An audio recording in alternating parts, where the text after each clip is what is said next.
السلام علیکم ورحمۃ اللہ وبرکاتہ۔ ان الحمد للہ نحمده ونستعینه ونستغفره ونعوذ باللہ من شرور انفسنا ومن سیئات اعمالنا من يهده الله فلا مضل له ومن يضلل فلا هادي له واشهد ان لا اله الا الله واشهد ان محمدا عبده ورسوله اما بعد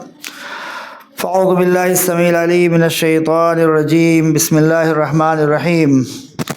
ومن يشاقق الرسول من بعد ما تبين له الهدى ويتبع غير سبيل المؤمنين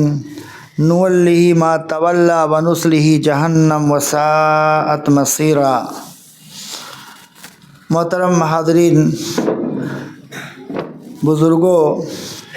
اور ملی نوجوانوں اور میری عزیز بہنوں مسلم خواتین، اللہ رب العالمین کا ہمیں ہمیشہ شکر گزار ہونا چاہیے۔ جتنا بھی ممکن ہو سکے، جتنا بھی زیادہ ہم سے اور آپ سے ممکن ہو، اللہ رب العالمین کی نعمتوں کا برابر شکریہ ادا کرنا چاہیے۔ یہ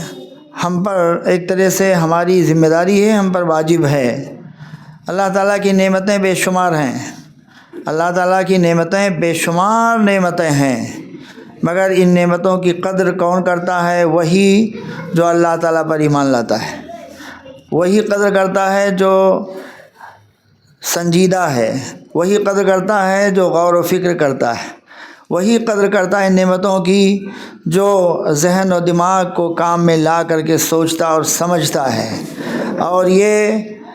خوبی ہے ایک مسلمان کی۔ لہذا ہمیں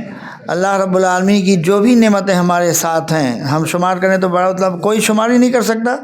نعمتیں ہمارا وجود سراپا اللہ تعالیٰ کی رحمت کی بنیاد پر، تو اللہ تعالیٰ کی نعمتیں ہمارے ساتھ بے شمار ہیں، لہذا ہمیں اس کی شکر گزاری کرنی چاہیے۔ سب سے بڑی شکر گزاری کیا ہے؟ اللہ تعالیٰ کی سب سے بڑی شکر گزاری، زبان سے تو ہم شکریہ ادا کرتے ہی کرتے رہیں، اللہ تعالیٰ کی سب سے بڑی شکر گزاری یہ ہے کہ اللہ تعالیٰ کی وحدانیت کو سب سے پہلے تسلیم کریں۔ اکیلا وہی معبود ہے، اکیلا وہی بندگی کے لائق ہے، ہمیں اسی کی فقط بندگی کرنی ہے، اسی کو اپنا حاکم، اپنا مالک اور اسی کو سب کچھ اپنا ماننا ہے، اور اپنی تمام ضرورتیں، حاجات اسی کے حوالے، اسی کے سپرد، اور یہ عقیدہ رکھنا ہے کہ اللہ رب العالمین ہی سب کچھ ہے، وہ اسی کے قبضے میں پوری دنیا جہان ہے، اور اسی کا فیصلہ اس کائنات میں روئے زمین پہ اسی کا فیصلہ صادر ہوتا ہے، وہی جو چاہتا ہے وہ کرتا ہے۔ تو ہمیں اللہ تعالیٰ کی بندگی، عقیدہ ہمارا یہ ہونا چاہیے کہ اللہ تعالیٰ، اس لیے کہ ہمیں اپنی حاجتیں اللہ تعالیٰ سے مانگنی ہیں، ہمیں بھروسہ کس پہ کرنا؟ اسی کی ذات پر بھروسہ کرنا ہے، ہمیں یقین اس بات کا کرنا ہے کہ پوری دنیا میں جو کچھ بھی ہوتا ہے اللہ رب العالمین ہی کے فیصلے کی بنیاد پر ہوتا ہے، ہمارے ساتھ، خود ہم لوگوں کے ساتھ، چاہے افراد ہوں، چاہے ہمارا گھر گھرانہ ہو، چاہے ہمارا پورا معاشرہ ہو، چاہے ہمارا پورا سماج اور ملک ہو، یہ سب کچھ اللہ رب العالمین کی طرف سے ایک نظام ہے، اور اسی نظام کے تحت یہ پوری دنیا چل رہی ہے۔ اور ہم لوگوں کے ساتھ جو حالات پیش آتے رہتے ہیں، خوشی کے، غمی کے، دکھ کے، تکلیف کے، یہ سب کچھ اللہ رب العالمین کی طرف سے مقدر ہے۔ دنیا میں کوئی طاقت ایسی نہیں جو اللہ تعالیٰ کے فیصلے کو کبھی ادھر ادھر ہلکا پھلکا کبھی دیر کر دے، تاخیر کر دے، ایسا نہیں ہو سکتا۔ تو اللہ تعالیٰ پر ہمیں ایمان لانا چاہیے، اور اللہ تعالیٰ ہی کی بندگی ہمیں کرنی چاہیے۔ بندگی اللہ تعالیٰ نے ہمیں اور آپ کو اور سب کو، جوانوں سنیں کہ ہم دنیا میں، ہمارا وجود، ہم آئے ہیں فقط اللہ کی بندگی کرنے کے لیے۔ ہم تو رہتے ہیں گھروں میں، کام کاج کرتے ہیں، نوکری چاکری کرتے ہیں، دنیا کے بہت سارے لوازمات ہمارے ساتھ ہیں، یہ سب ہمارے ساتھ ہیں، ہمیں کرنا ہے، سب کریں گے۔ لیکن ان تمام چیزوں میں یہ جو کچھ ہم کرتے ہیں، ان میں سب سے بڑی ذمہ داری جو ہے، سب سے بڑا کام جو ہمیں کرنا ہے، وہ ہمیں اللہ تعالیٰ کی بندگی کرنا ہے۔ اللہ تعالیٰ نے ہمیں پیدا ہی اسی لیے کیا ہے، چاہے ہماری بہنیں ہوں، مسلم خواتین ہوں، چاہے مرد ہوں، چاہے چھوٹے ہوں بڑے ہوں، اگر وہ مکلف ہو گئے ہیں، اور بچوں کو بھی ہمیں چھوٹے ہی سے ہمیں اپنے بچوں کو اس کی تربیت اور ٹریننگ دینی ہے کہ ہمیں اللہ کی بندگی کے بغیر ہمیں اس روئے زمین پہ زندہ نہیں رہنا ہے۔ اس زمین پہ زمین کا جو مالک ہے، آسمان کا جو مالک ہے، ہمارے وجود کا جو مالک ہے، جسے ہمیں زندگی دی ہے، جو ہمیں چلاتا پھراتا ہے، اور جسی کی دی ہوئی توانائی سے ہم چلتے پھرتے کھاتے ہیں، ہم اسی لیے ہیں تاکہ اللہ تعالیٰ کی بندگی کریں، اور دنیا کی جتنی ساری چیزیں ہیں سب اسی لیے ہیں، کھانا اس لیے کھاتے ہیں، توانائی اس لیے حاصل کرتے ہیں تاکہ بندگی میں ہماری طاقت بندگی میں کارگر ہو۔ تو اللہ تعالیٰ کی بندگی ہمیں ہر حال میں کرنی ہے۔ یہ دوسرا نقطہ، ایک تو اللہ تعالیٰ کو ایک ماننا ہے، اسی کی بندگی کرنی ہے، اسی کو واحد اکیلا مالک ماننا، اللہ تعالیٰ کی بندگی کرنا ہے۔ تیسری چیز یہ ہے کہ ہماری جو عبادتیں ہیں، ہماری جو نیکیاں ہیں، جو بھی نیک کام ہم کریں، جتنے بھی نیکی کے کام یعنی ثواب کے ارادے سے، اللہ تعالیٰ کے ہاں اجر کے ارادے سے، اللہ تعالیٰ سے فائدہ حاصل کرنے کے ارادے سے جو بھی کام ہم کرتے ہیں، چاہے وہ کام بڑے سے بڑا جیسے نماز پڑھنا ہے، صدقہ دینا ہے، اور اسی طرح سے رکوع ہے، سجدہ ہے، اور اسی طرح سے کسی سے ہنس پھنس کے ملنا ہے، اور جتنے بھی اچھائی کا نیکی کا جو بھی کام کرتے ہیں ہم اللہ رب العالمین ہی کے لیے اسے کریں۔ عبادت اور بندگی اللہ رب العالمین کی، اور ساری نیکیاں فقط اللہ تعالیٰ کے لیے ہونی چاہیے، اس لیے تاکہ اللہ رب العالمین ہمیں اس کا اجر اور ثواب دے۔ تو عبادات کے جو کام ہیں وہ اللہ رب العالمین کے لیے، اور اللہ رب العالمین کی بھیجی ہوئی شریعت محمد رسول اللہ صلی اللہ علیہ وسلم کی سنت کے مطابق ہمیں ہر کام کرنا ہے۔ یہ بھی بہت بڑی اہم بات ہے، بڑی اہم بات ہے یہ کہ ہماری اس دین میں جب ہم داخل ہو گئے ہیں تو ہمیں آزادی نہیں ہے، ہمیں اختیار نہیں ہے، ہمیں بندگی کرنی ہے، مجبور ہے بندگی کرنے کے لیے، گویا ہمیں مجبور کیا ہے یعنی پابند ہے، ہمیں مکلف کیا گیا ہے بندگی، اور بندگی بھی اپنی مرضی سے نہیں، بندگی بھی اللہ تعالیٰ کی اپنے منمانی نہیں، اپنے ذہنی اختراع سے نہیں، اور اپنے جو ہے ماحول اور سماج کو دیکھ کر کے بھی نہیں کہ ماحول سماج میں ایسا کیا جا رہا ہے اور یہ نیکی سمجھی جا رہی ہے، نہیں، ہمیں اس دین میں وہی کام کرنا ہے، وہی کام بندگی کا ہوگا، اور وہی کام اللہ رب العالمین کے ہاں مقبول ہوگا جو اللہ کے رسول صلی اللہ علیہ وسلم نے بتایا ہے، جو کام جس طرح وما آتاکم الرسول فخذوہ وما نہاکم عنہ فانتہوا، اللہ تعالیٰ نے فرمایا ہمارے رسول نے، آپ لوگ پوری ملت کے مسلمانوں کے رسول، اللہ تعالیٰ نے مسلمانوں کے لیے بھیجا رسول، وما آتاکم الرسول، اللہ تعالیٰ کی جانب سے رسول جو بھیجے گئے ہیں، جو دیا انہوں نے تمہیں جو دیا ہے اسے لے لو، وما نہاکم عنہ فانتہوا، اور جس سے روکا ہے رسول نے اس سے رک جاؤ۔ اسی طرح سے جو ہے اللہ کے رسول صلی اللہ علیہ وسلم نے کہا خذوا عنی مناسککم، فریضہ حج ادا کرنے یہاں سے انسان یہاں مکہ جاتا ہے، مدینہ جاتا ہے، حج کے فریضے کے لیے مکہ جاتا ہے، وہاں اللہ کے رسول صلی اللہ علیہ وسلم نے کہا خذوا عنی مناسککم، عبادت کا طریقہ مجھ سے سیکھو، عبادت کرتے ہو مجھ سے سیکھو کیسی عبادت کرنی چاہیے۔ تو عبادت اللہ کے رسول صلی اللہ علیہ وسلم کے بتائے ہوئے طریقے کے مطابق ہمیں کرنی ہے۔ نماز اتنی اہم چیز ہے، نماز بھی اگر ہم بے شمار روایات ہیں ایسی، نماز بھی ہم میں سے کسی نے اللہ تعالیٰ کے گھر میں جا کر وضو بنا کر اور بڑے نیک نیتی کے ساتھ اللہ کی بندگی کی غرض سے اگر کوئی اللہ تعالیٰ کے سامنے کھڑا ہوتا ہے، لیکن نماز پڑھنے کا جو طریقہ نبوی جو ہے اللہ کے رسول صلی اللہ علیہ وسلم کی جیسی نماز ہے، جیسا پڑھنے کا طریقہ نبی نے بتایا ہے، اس طریقے کے خلاف اگر وہ نماز پڑھتا ہے، اس کی ٹریننگ نہیں لیتا، تعلیم نہیں حاصل کرتا، تو اللہ رب العالمین کے ہاں وہ نماز مقبول نہیں ہوگی۔ اللہ کے رسول کے طریقے کے مخالف کیا جانے والا کوئی بھی کام، اللہ کے رسول کے طریقے کے مخالف کیا جانے والا کوئی بھی اچھے سے اچھا کام، اچھی سے بڑی سے بڑے سے بڑا کام، نیکی بہت زیادہ جس میں نیکی ہم اور آپ سمجھیں، انسان سمجھے نہیں، اللہ کے رسول نے جیسا طریقہ بتایا ہے اسی کے مطابق ہمیں عمل انجام دینا ہے، تبھی وہ عمل اللہ رب العالمین کے ہاں مقبول ہوگا۔ اللہ کے رسول صلی اللہ علیہ وسلم بیان فرمایا، اللہ کے رسول صلی اللہ علیہ وسلم نے کہ عبادتیں جو نیکیاں ہیں، نیکیاں اللہ کے رسول صلی اللہ علیہ وسلم نے اس بات کی سخت تعلیم دی ہے، صحابہ کرام کو اس بات کی ٹریننگ دی ہے کہ اگر میری سنت کے خلاف اگر کوئی کام انجام دو گے تو وہ عمل تمہارے اوپر مار دیا جائے گا، وہ عمل تمہارے اوپر لوٹا دیا جائے گا، رد کر دیا جائے گا۔ تو ہمیں یہ پہلو بہت ہی یعنی اہمیت اسے دینی ہے ہمیں اور آپ کو اور سب لوگوں کو، کہ ہم جو دین کا کام کرتے ہیں، دین کے کام کرنے سے پہلے یہ ضرور تلاش کریں، ڈھونڈیں، معلوم کریں کہ اس عمل کا نبوی طریقہ کیا ہے، شریعت نے اس کام کو انجام دینے کے لیے ہمیں کس طرح کی تعلیم دی ہے، قرآن میں اس کے بارے میں کیا کہا گیا ہے، اور قرآن مجمل اللہ کے رسول صلی اللہ علیہ وسلم نے قرآنی آیات کی تفسیر کس طرح سے کی ہے اور کس طرح سے عملی طور پر کر کے دکھایا ہے۔ اللہ کے رسول صلی اللہ علیہ وسلم پوری زندگی، ہمارے نبی محمد صلی اللہ علیہ وسلم کی پوری زندگی اسی کام کے لیے وقف تھی، اور یہی کام آپ نے کیا کہ پوری زندگی ملت کو دین کے کاموں کو کر کے سکھاتے اور بتاتے رہے، اور آپ کے سارے وہ طریقے،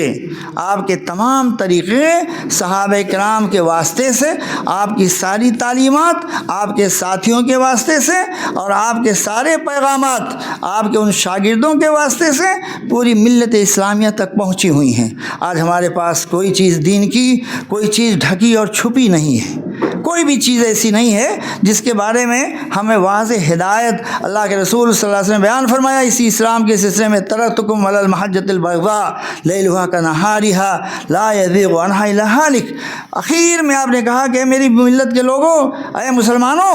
میں نے تمہیں شاہراہ عام پر چمکتے ہوئے علی المحجۃ البیضاء، بہت روشن طریقے پر ہم نے تمہیں چھوڑ دیا ہے۔ اب ہدایت دے دے کر کے، تعلیمات کے ذریعے سے، دین کی باتوں کو بتا کر کے، اور ایسا روشن راستہ ہم نے دکھا دیا ہے، لیلھا کنہارھا، کہ ایسا راستہ اس میں رات بھی دن کی مانند چمکدار ہے، لا یزیغ عنھا الا ھالک۔ اس راستے سے وہی انسان ہٹے گا، پھرے گا اور اعراض اختیار کرے گا، دوری اختیار کرے گا جو ہلاک ہو جانے والا ہے۔ تو دین کا جو صحیح راستہ ہے، اس صحیح راستے پر ہی ہمیں اور آپ کو، ہمیں ہمارے نوجوانوں کو، بزرگوں کو، ہماری ماں اور بہنوں کو چلنا ہے۔ اس سلسلے میں جو ہم نے آیت پڑھی ہے، وَمَن يُشَاقِقِ الرَّسُولَ مِن بَعْدِ مَا تَبَيَّنَ لَهُ الْهُدَىٰ، اللہ تعالیٰ نے فرمایا اس آیت کے اندر کہ وَمَن يُشَاقِقِ الرَّسُولَ، انسانوں میں جو بھی انسان، جو بھی بندہ، جو بھی انسان رسول کی مخالفت کرتا ہے، شاق یشاق، رسول سے کٹ کر کے الگ ہوتا ہے، رسول سے ہٹ جاتا ہے، رسول کے طریقے سے اعراض کرتا ہے۔ یہ اعراض رسول کے طریقے سے چاہے جان کر کے کوئی کرے، چاہے انجانے میں کرے، چاہے اپنے جو ہے باپ اور دادا کے رسم و رواج کو ماننے کی وجہ سے کرے، چاہے اپنے سماج کو دیکھنے کی وجہ سے کرے، جو بھی سبب ہو، جس بھی سبب سے کوئی انسان اللہ کے رسول صلی اللہ علیہ وسلم کے طریقے سے انحراف کرتا ہے، وَمَن يُشَاقِقِ الرَّسُولَ مِن بَعْدِ مَا تَبَيَّنَ لَهُ الْهُدَىٰ، ہدایت کے واضح ہو جانے کے بعد۔ ہدایت واضح کب ہوئی؟ اللہ کے رسول صلی اللہ علیہ وسلم نے 23 سالہ زندگی، 13 سال مکے میں اور مدینے میں 10 سال، 23 سالہ زندگی میں اللہ کے رسول صلی اللہ علیہ وسلم قرآن کریم نازل ہوا، اور آپ نے شریعت کو تمام لوگوں کو بتایا، اور اخیر میں اللہ کے رسول صلی اللہ علیہ وسلم نے، اخیر میں اللہ تعالیٰ نے بھی آیت نازل فرمائی کہ ہم نے دین کو مکمل کر دیا ہے، اب دین پورا ہو چکا ہے، دین میں کوئی چیز کمی نہیں ہے۔ چنانچہ اب دلیل واضح ہو چکی ہے۔ اس کے بعد بھی اگر کوئی انسان اگر اللہ کے رسول کے طریقے سے ہٹتا ہے تو اللہ تعالیٰ ایسے ہی لوگوں کے بارے میں بیان فرماتا ہے، وَمَن يُشَاقِقِ الرَّسُولَ مِن بَعْدِ مَا تَبَيَّنَ لَهُ الْهُدَىٰ وَيَتَّبِعْ غَيْرَ سَبِيلِ الْمُؤْمِنِينَ، اور اللہ تعالیٰ کہتا ہے کہ جو اصلی مومن ہیں، اللہ کے رسول کے ساتھی، اسلام کے اولین مخاطب، قرآن جن کے بیچ میں نازل ہو رہا تھا، رسول اللہ صلی اللہ علیہ وسلم جن کو پڑھ کر کے سنا رہے تھے، اور صحابہ کرام جو اللہ کے رسول کی مجلسوں میں، اللہ کے رسول کی نورانی مجلسوں سے جو اپنے دلوں کو مجلہ، مصفہ، منور کر رہے تھے، ان لوگوں کے طریقے کو چھوڑ کر اگر کوئی انسان اگر کوئی دوسرا راستہ اپناتا ہے، ہماری اس جو ہے ملت اسلامیہ میں، امت محمدیہ میں سب سے بہترین انسان، اللہ تعالیٰ کے بعد جو ذات سب سے افضل ترین ہے اس کائنات میں، وہ جو ہے اللہ کے رسول صلی اللہ علیہ وسلم اور اللہ کے رسول صلی اللہ علیہ وسلم کے بعد جو افراد جو لوگ سب سے اچھے اس امت کے اندر ہیں وہ صحابہ کرام ہیں. وہی اول، وہی اصلی مسلمان ہیں، وہی پہلے مسلمان ہیں. اللہ تعالیٰ نے انہی کی جانب اشارہ فرمایا کہ وَمَن يُشَاقِقِ الرَّسُولَ مِن بَعْدِ مَا تَبَيَّنَ لَهُ الْهُدَىٰ وَيَتَّبِعْ غَيْرَ سَبِيلِ الْمُؤْمِنِينَ. اصلی مومن وہ ہیں، ان اصلی مومنین کا راستہ چھوڑ کر جو دوسرا راستہ اپناتے ہیں، دوسرا راستہ اپنانے والے، یعنی صحابہ کرام کے منہج، صحابہ کرام کے عمل، صحابہ کرام کے کردار، صحابہ کرام کے اخلاق، صحابہ کرام کا طور طریقہ، صحابہ کرام کا شیوہ، صحابہ کرام کا اسوہ، اور ان کی زندگی جیسی بھی تھی. وہ بھی انسان تھے ہم لوگوں جیسے، وہ بھی ہم ہی لوگوں جیسے انسان تھے. صحابہ ہم ہی لوگوں جیسے، وہ بھی تجارت کرنے والے، وہ بھی کھیتی کرنے والے، وہ بھی نوکری کرنے والے، اور وہ بھی معاش کی فکر کرنے والے، وہ بھی شادی کرنے والے، وہ بھی گھر بنانے والے. جس طرح سے ہم کرتے ہیں سارا اسی طرح کا کام کر. لیکن یہ سارا کچھ کرنے کے ساتھ ساتھ وہ اللہ رب العالمین کے سچے اور پکے بندے تھے، اور اس امت کے سب سے اچھے لوگ تھے، افضل ترین لوگ وہ تھے. اس لیے اللہ رب العالمین نے اسی دنیا میں اس جماعت کے لیے قرآن مجید میں بے شمار جگہوں پہ رضامندی کی بشارت دی ہے. کتنے ایسے ہیں جن کو اسی دنیا میں جنت کی بشارت دی،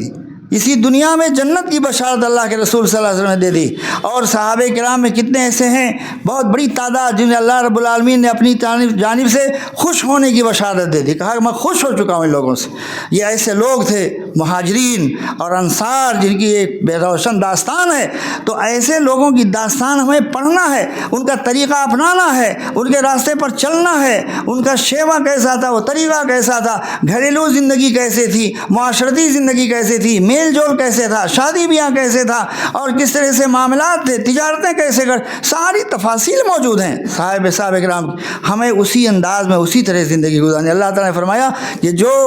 ہے پہلے کے جو اولین مسلمان، اچھے مسلمان ہیں، ان کے طریقے کو چھوڑ کر جو لوگ زندگی گزارتے ہیں. تو اس کے بعد اللہ تعالیٰ کیا فرماتا ہے،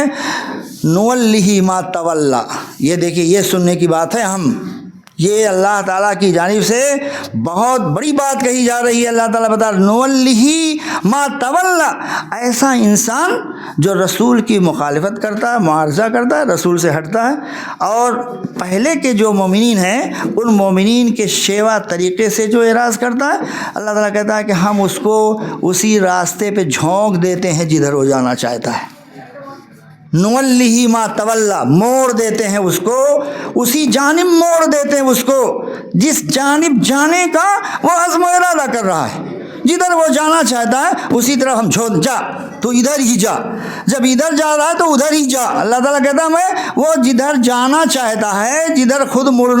رہا ہے، اللہ کو چھوڑ، اللہ کے رسول کو چھوڑ کر اور اللہ کے رسول کے سچے ساتھیوں کو چھوڑ کر اگر وہ زندگی گزارنے کی کوئی اور ہی روش اپناتا ہے، کسی اور طریقے پر چلتا ہے، پیری مریدی اور اسی طرح سے اپنے اماموں کی پرستش اور اسی طرح سے اور بھی دوسرے جو ہے اپنے عقیدے میں خرابی لے کر کے اور نہ جانے کیا کیا نئی چیزیں بدعتیں ایجاد کرا کر کے سمجھتا یہی ہمارا دین ہے، سمجھتا یہی سب سے اچھا راستہ ہے، سمجھتا یہی تو پہلے لوگوں کا اپنایا ہوا ہے، ہمارے علماء کا یہی فتویٰ ہے، ہمارے مذہب کا یہی فیصلہ ہے، ہمارے اماموں نے یہی کیا ہے، اور ہمارے آبا اجداد اور گھر گھرانے والے یہی کرتے رہے ہیں. اللہ تعالیٰ کہتا ہے تو اگر یہی چیز پسند ہے کسی انسان کو، کچھ لوگوں کو، تو میں اس کو اسی جانب موڑ دیتا ہوں، جھونک دیتا ہوں. نُوَلِّهِ مَا تَوَلَّى، اسی طرف اس کا رخ موڑ دیتا ہوں، جا اسی طرف. اور آگے کیا فرمایا، وَنُصْلِهِ جَهَنَّمَ. ایسے لوگوں کو پھر ہم جہنم کا ایندھن بنا دیتے ہیں. جائے دنیا میں آزاد ہے وہ، اگر اپنی مرضی سے اسے دین کو اپنانا ہے، رسول کو چھوڑنا ہے، صحابہ کے طریقے کو چھوڑنا ہے، اپنی فکر اس سے اگر نہیں ہے مستقبل کی، تو اللہ تعالیٰ کہتا ہے ہم اس کو اس طرح موڑ کر کے اور دنیا میں وَنُصْلِهِ جَهَنَّمَ، ہم اس کو جہنم میں پہنچا دیتے ہیں. وَسَاءَتْ مَصِيرًا، اور بہت برا ٹھکانہ ہے جہنم، بہت بری جگہ ہے، بہت برا نتیجہ اس کا ہے، رہنے کی بہت ہی خراب جگہ. وساعت مصیرا، اس کا انجام بہت ہی برا ہے جو اپنے لیے جہنم کا سودا کر بیٹھے. اللہ کے رسول صلی اللہ علیہ وسلم نے ایک بار فرمایا، اللہ کے رسول نے ایک بار مثال بیان فرمائی، مثال دی ایسے، آپ نصیحت کر رہے تھے صحابہ کرام کو، اور آپ نے ایک لکیر کھینچی، سیدھی لکیر، ایک سیدھی لکیر آپ نے کھینچی، اور سیدھی لکیریں کھینچ کر کے اور اس کے بعد اس میں دائیں جانب سے کچھ اور لکیریں کھینچ دی، بائیں جانب سے اور لکیریں کھینچ دی، ادھر سے بھی لکیریں، ادھر سے بھی لکیریں، اور لکیریں کھینچ کے بعد فرمایا سیدھی لکیر کو وَأَنَّ هَذَا صِرَاطِي مُسْتَقِيمًا فَاتَّبِعُوهُ، کہا دیکھو یہ سیدھی لکیر، یہ سیدھی لکیر ہے، یہی میرا راجہ، یہی قرآن کی آیت پڑھی آپ نے، وَأَنَّ هَذَا صِرَاطِي مُسْتَقِيمًا، یہی میرا بتایا ہوا سیدھا راستہ ہے، فَاتَّبِعُوهُ، اسی کی پیروی کرو، وَلَا تَتَّبِعُوا السُّبُلَ فَتَفَرَّقَ بِكُمْ عَنْ سَبِيلِهِ، اور یہ جو دائیں اور بائیں کی راہیں ہیں، ان راہوں کے پیچھے نہ چلو، اس لیے یہ راہیں تمہیں سیدھے راستے سے بھٹکا دے گی، اگر ادھر ادھر مڑو گے، ادھر ادھر جاؤ گے۔ اور اس کی تفصیل بیان کی اللہ کے رسول صلی اللہ علیہ وسلم نے کہ سنو، یہ سیدھی راستہ لکیر یہی اسلام کا سیدھا راستہ ہے، توحید کا، کتاب و سنت کا راستہ بالکل سیدھا ہے، واضح ہے، اور یہ جتنی لکیریں ہیں اس راستے سے ملنے والی لکیریں، ہر لکیر کے، ہر راستے کے سرے پر ایک شیطان بیٹھا ہوا ہے، ادھر بھی شیطان ہے، ادھر بھی شیطان ہے، چلنے والے کو وہ شیطان بلا رہا ہے، جو سیدھے راستے پر جاتا ہے شیطان اس کو دعوت دیتا، بلاتا ہے کہ آ جاؤ، یہی تمہارا راستہ ہے، تمہاری جو منزل، کہتا ہے کہ وہ ادھر جہاں تمہیں جانا ہے نا، تمہیں جدھر جانا ہے تم ادھر آؤ، یہاں پا جاؤ گے۔ جنت کا متلاشی بھی، جنت چاہنے والا بھی، اگر وہ سیدھی راستے پر چلتا ہوا شیطان کی دعوت قبول کر کے، اور شیطان کہتا ہے جنت تمہاری ادھر ہے، یہاں چلو گے تب جنت پاؤ گے، اللہ کے رسول صلی اللہ علیہ وسلم نے بیان فرمایا کہ وہ ہر موڑ پر ہر شیطان ہے، دعوت دیتا ہے چلنے والے کو، جس نے شیطان کی دعوت کو قبول کر لیا راستے سے وہ بھٹک گیا۔ تو کتاب اور سنت ہمیں اپنی زندگی میں، ہم مسلمانوں کو اپنی زندگی میں اللہ تعالیٰ کی توحید، اللہ تعالیٰ کی بندگی ہی، اور بندگی بھی اللہ کے رسول صلی اللہ علیہ وسلم کی لائی ہوئی تعلیم اور صحابہ کے طریقے پر ہمیں کرنی ہے۔ اور اس کے بعد آخر میں اپنی بات ختم کرتے ہوئے کہوں گا کہ ہمیں تواضع کے ساتھ، ہمیں ہر آدمی کو اپنے عمل کی اصلاح کرنی ہے، زبانی دعوے سے، امیدوں سے کہ آگے چل کے کر لیں گے اور کر لیں گے، کبھی کر لیں گے، سنا کر کے، اور ایسے ہی مسلم گھرانے میں پیدا ہو کر کے کہ دیکھا جائے گا ابھی بہت سارے لوگ اسی غفلت کا شکار ہیں، غفلت بہت زیادہ، بہت سارے نوجوانوں کو، ارے ابھی بڑھاپا، ابھی تو جوانی ہے، ابھی نوجوانی ہے، ابھی تو وقت باقی عبادت کرنے کے لیے، ابھی تو بہت، ابھی کہاں ہمیں ابھی پیروی کرنی ہے، ابھی بزرگ کہاں بننا ہے، ابھی بزرگ نہیں بننا ہے۔ تو یہ غفلت بہت بڑا دھوکہ ہے، ہم میں سے کسی کو نہیں پتہ کہ کب، کس وقت اور کب اس کی آنکھ بند ہو جائے گی، اور کب اس کی زندگی کی پوری سین اور پورا ڈرامہ اس کا ختم ہو جائے گا۔ اس لیے کسی وقت کا انتظار نہیں کرنا ہے، ہمیں عمل فوراً کرنا ہے، فوراً عمل کرنا ہے۔ ماضی میں جو کوتاہیاں ہو گئی ہیں اللہ تعالیٰ سے معافی مانگنا ہے، اللہ تعالیٰ معاف کر دے گا۔ اللہ تعالیٰ جتنے بھی انسان سے جتنی بھی کوتاہی ہوئی ہے، انسان توبہ کرے، اللہ تعالیٰ معاف کرنے والا ہے۔ تو عمل میں ہمیں غفلت کا شکار نہیں ہونا چاہیے، عمل میں تیزی لانی چاہیے، بہتری لانی چاہیے۔ اللہ کے رسول صلی اللہ علیہ وسلم کے صحابہ کا طریقہ، جب بھی کوئی دعوت ملی، جب بھی کوئی پیغام ملا، جب کہ دین کا کوئی علم ملا، کوئی جانکاری ملی، فوراً اس کو تسلیم کر لیا، فوراً، بلا چوں چرا، بلا تاخیر، بلا دیری کے عمل پیرا ہو گئے۔ تو یہ جذبہ ہمارے اندر ہونا چاہیے کہ دین پر ہم عمل پیرا ہوں، دین کو اپنی زندگی میں نافذ کریں، مکمل طور پر اپنے اندر، گھر میں، بچوں میں، بیٹوں میں، بیٹیوں میں، بہوؤں میں، عورتوں میں، خواتین میں، دین ہر گھر میں، گھر کے سبھی افراد میں مکمل طور پر نافذ کیا جائے۔ اور یہ کہ جو بھی دین کا علم ہمیں ملے، دین کا جو بھی علم ہمیں ملے، اس کو ہم اپنوں تک، اپنے قریبی لوگوں تک، اپنے گھر کے افراد، پاس پڑوس میں، اعزاء اقربا میں اس کو پہنچائیں۔ اس لیے کہ دین، اچھی بات دوسروں تک پہنچانے والا بہت اچھا انسان ہے۔ ہم اور آپ سوچیں گے، اللہ کے رسول صلی اللہ علیہ وسلم کائنات کے سب سے اچھے افضل انسان، پوری دنیا، پوری زندگی آپ کیا کرتے رہے؟ پوری زندگی دوسروں کو اچھی بات بتاتے رہے، ومن احسن قولا ممن دعا الی اللہ وعمل صالحا وقال اننی من المسلمین۔ اللہ تعالیٰ نے فرمایا اس آدمی سے اچھی بات کسی کی نہیں ہو سکتی ہے جس نے کسی کو اللہ کی جانب بلایا، اللہ کی جانب اللہ کی عبادت کی دعوت دی، اور یہ کہا کہ میں تو مسلمان ہوں، اللہ تعالیٰ کی بندگی کرتا ہوں۔ تو ہمیں دین پر عمل کرنا ہے، دین کی پیروی کرنی ہے، اتباع کرنا ہے صحابہ کے طریقے پر، اور دین کا جو بھی علم ہمیں ملے، جو بھی جانکاری ہمیں ملے، تھوڑی کم و بیش جتنی بھی، اس کو ہم دوسروں تک پہنچائیں۔ یہ بھی بہت ہی زیادہ فائدہ مند اور سود مند ہے۔ اللہ تعالیٰ سے دعا ہے کہ اللہ تعالیٰ ہمیں اور آپ کو، ہمارے نوجوانوں کو، بزرگوں کو، اور اسی طرح سے ہمارے نوجوانوں کو، بچوں کو، ہماری ملت کی خواتین کو، ماؤں کو، بہنوں کو، سبوں کو ہم لوگوں کو دیندار بنا دے، دین پر عمل کرنے والا بنا دے، دین کی محبت دلوں میں ڈال دے، اور ہم سچے